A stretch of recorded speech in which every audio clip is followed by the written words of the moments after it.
Abraham തൻ്റെ മകനായ ഇസഹാക്കിനെ യാഗം കഴിക്കാൻ കൊണ്ടുപോയി. അവന്റെ അനുവാദമൊന്നും ചോദിച്ചില്ല. അവന്റെ കൈകാലുകൾ കെട്ടി അവനെ പൊക്കി യാഗപീഠത്തെ വിറകിന്റെ മീതെ കിടത്തി. ദൈവം ഏതായാലും ഇടപെട്ടു. കൊച്ചിനെ അഴിച്ചുവിട്ടു. രണ്ടുപേരും കൂടെ തിരിച്ചു വരികയാണ്. അപ്പൊ ഈ കൊച്ചിനൊരു ചോദ്യം വരത്തില്ലേ, ഈ അപ്പൻ എന്നേക്കാൾ ഇഷ്ടം ദൈവത്തെയാണല്ലേ? അപ്പൊ അത് തമ്മിലുള്ള വൈകാരിക ബന്ധം മുറിഞ്ഞു പോകത്തില്ലേ? ഭാര്യ ചോദിക്കുന്നു, അപ്പനും അമ്മയും ചോദിക്കുന്നു, നിങ്ങൾക്ക് എന്നേക്കാൾ ഇഷ്ടം ദൈവസഭയോടല്ലേ? നിങ്ങളെക്കാൾ കൂറ് നിങ്ങൾക്ക് ദൈവജനത്തോടല്ലേ? വചനം പറയുന്നു, മരിച്ചവരിൽ നിന്ന് ഉയർത്തവനെ പോലെ അവനെ കൊണ്ടുവന്ന നാണയത്തിന്റെ ഒരു വശമാണ് സാക്രിഫൈസ്, മറുവശത്ത് ഉയർപ്പിന്റെ ശക്തി.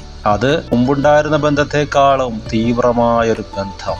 ദൈവസ്നേഹം വെളിപ്പെടുത്തും. യെസ്, നിന്റെ കുടുംബത്തിന്റെ ബന്ധങ്ങളുടെ വിഷയത്തിൽ കർത്താവിന് വേണ്ടി നീ മുറിച്ചാൽ അവൻ മുറിക്കുകയും മുറിക്കെട്ടുകയും ചെയ്യും. പിന്നീട് ഇസഹാക്ക് കണ്ടു, മലയിൽ യാഗത്തിനു വേണ്ടി ആടിനെ കരുതിയ ദൈവത്തെ മാത്രമല്ല, തനിക്ക് വേണ്ടി റെബേക്കയെ കൊണ്ടുവരാൻ വിട്ട സ്വന്തം അപ്പനെ കണ്ടു.